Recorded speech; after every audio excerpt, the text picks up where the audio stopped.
Warahmatullahi wabarakatuh. Kita berjumpa lagi untuk kuliah statistik induktif. Saya akan melanjutkan pertemuan yang kemarin 2 minggu yang lalu, karena yang seminggu yang lalu saya off ya. Yang 2 minggu yang lalu yaitu tentang tes hipotesis,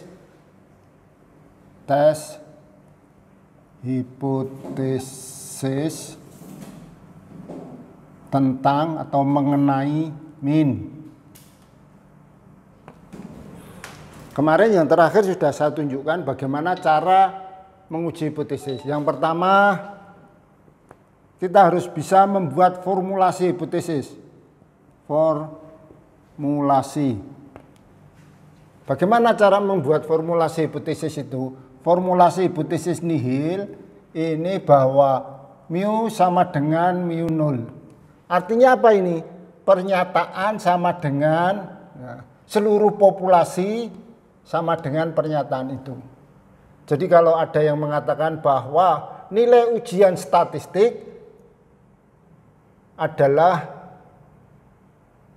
80, maka ukuran populasinya yang ikut statistik adalah 80. Itu yang pertama. Yang kedua, kita membuat suatu hipotesis alternatif. Itu bisa mu tidak sama dengan mu nol, bisa juga mu lebih besar dari mu nol, bisa juga mu lebih kecil dari mu nol. Tergantung pada kasus yang dihadapi. Yang kedua, kita membuat level of significance. Yang ketiga, kita membuat kriteria pengujian, rule of the test. Kalau yang tidak sama ini, ya, ini gambarnya begini.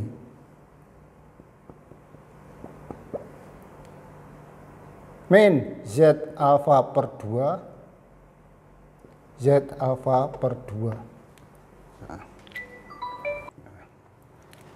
Ini apabila sampel yang kita ambil adalah N lebih besar 30. Tapi kalau N lebih kecil 30, gambarnya sama. Cuman tabelnya bukan Z, tapi T alpha per 2 N min 1. Ini min. Ini T alpha per 2 N min 1. Tapi kalau yang ini lebih besar ini, kalau hipotesis alternatif mengatakan tidak sama dengan kriteria pengujiannya ini, rule of the test-nya ini. Tapi kalau mu lebih besar dari mu nol, itu jadinya begini.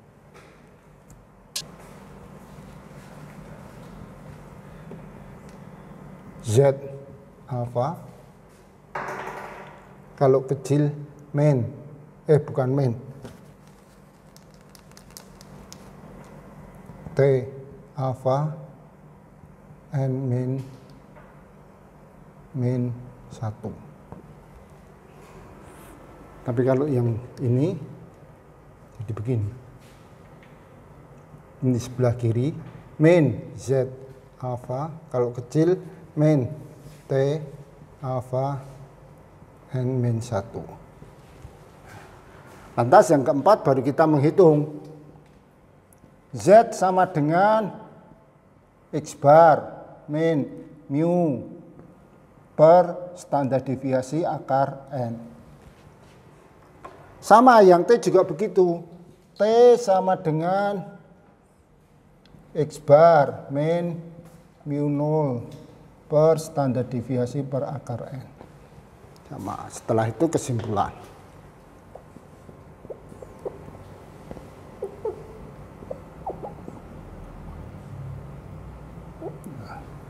Ini langkahnya kalau kita mau tes hipotesis tentang min.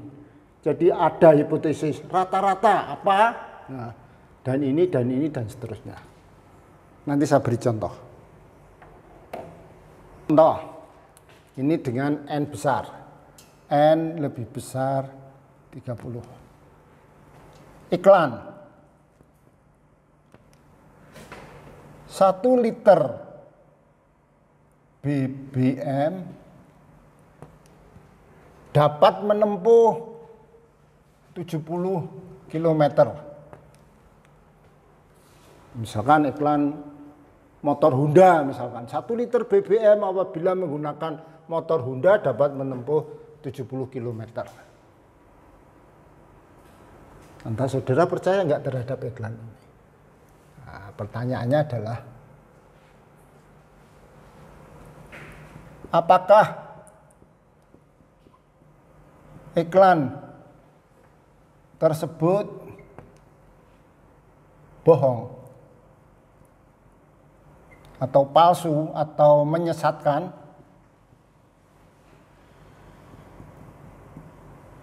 Artinya bohong, menyesatkan itu kan bisa 70 km lebih, bisa kurang dari 70 km.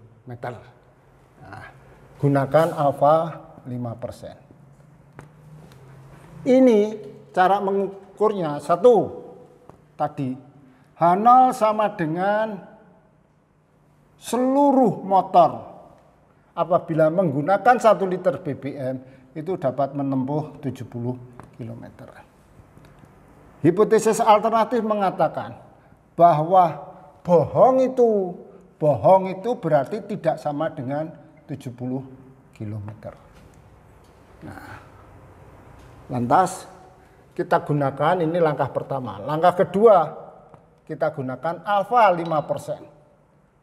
Karena N-nya adalah, oh ini tadi keliru ya, dicoba, misalkan, dicoba 50 motor.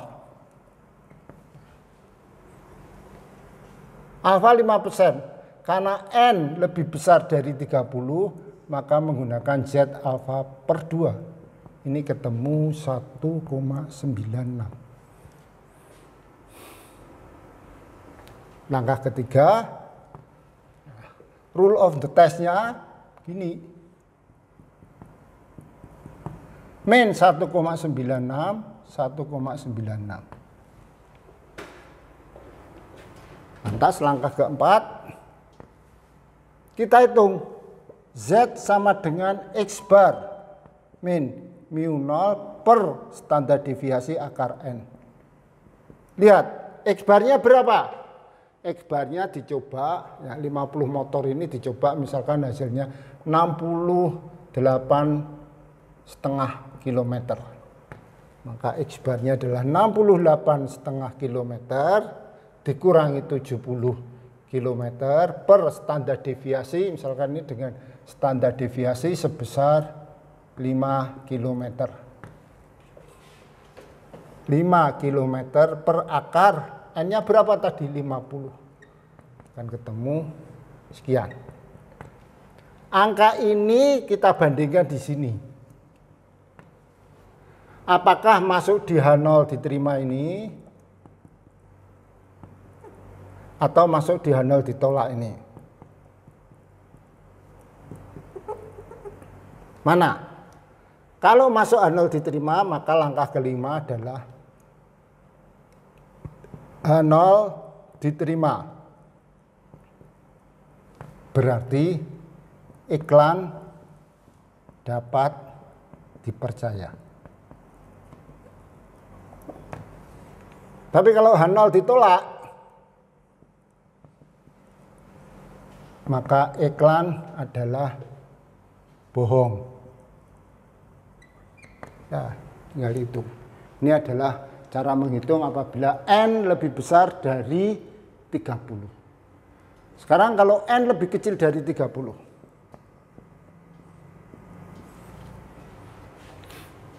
Misalkan perusahaan mau mengganti mesin.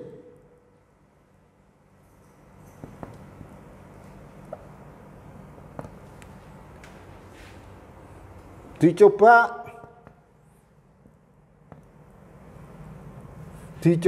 misalkan 15 mesin. hasil rata-rata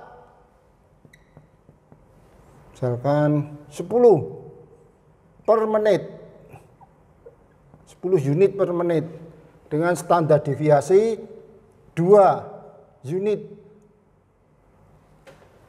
Misalkan begini.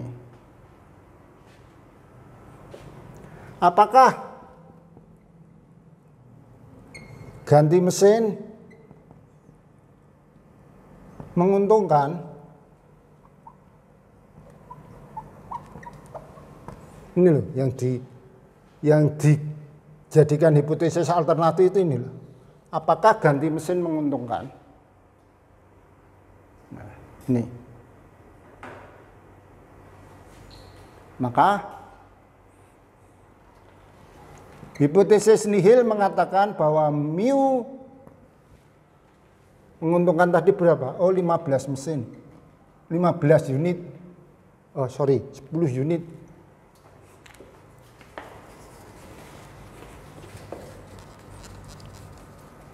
Mu 10 unit. 10 unit per menit.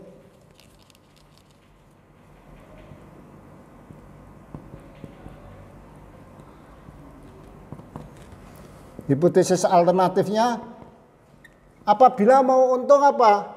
Apabila ganti mesin menguntungkan, mau untung apa? Harus lebih dari 10 unit.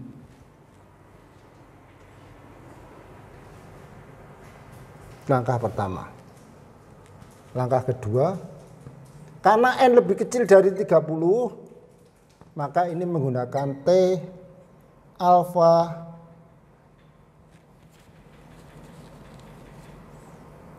N-1. Kita buka tabel T. Berapa ketemunya di T alfa N-1 itu? T alfa per 2 N-1 ini sama dengan T, misalkan tadi tetap 5%, 0,2,5%. N-nya adalah 15, 15 min 1. Ketemunya sama dengan T 0,25 tarik ke bawah sampai dengan 14 2,145 2,145. Langkah berikutnya sama. Yang ketiga kita buat ini lebih besar, berarti di sini 2,145. H0 diterima bila ketemunya kurang dari 2145. H0 ditolak bila ketemunya ketemunya lebih dari 2,145. Nah, lantas yang ketiga kita hitung. T sama dengan X bar 10 min. Statementnya tadi berapa? Oh, 15.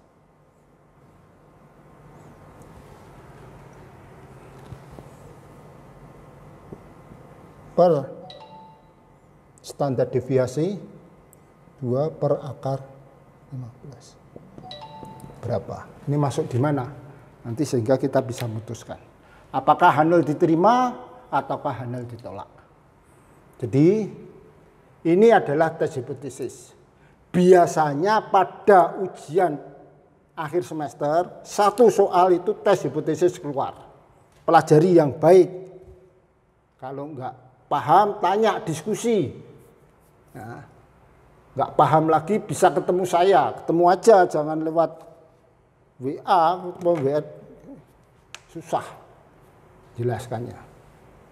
Tapi saya kira kalau bisa ya enggak usah ketemu karena ada protokol kesehatan yang melarang untuk itu. Pelajari pokoknya, pelajari tes hipotesis. Nanti akan keluar salah satu soal tentang tes hipotesis. Ataukah N-nya besar ataukah N-nya kecil. Ataukah tidak sama dengan ataukah lebih besar atau lebih kecil. Perhatikan itu. Ya. Oke. Selanjutnya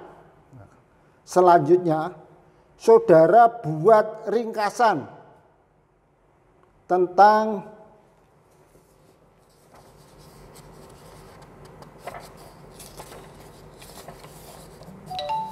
Bab 8 yaitu Cis-Quartès. Ya. Ringkasan.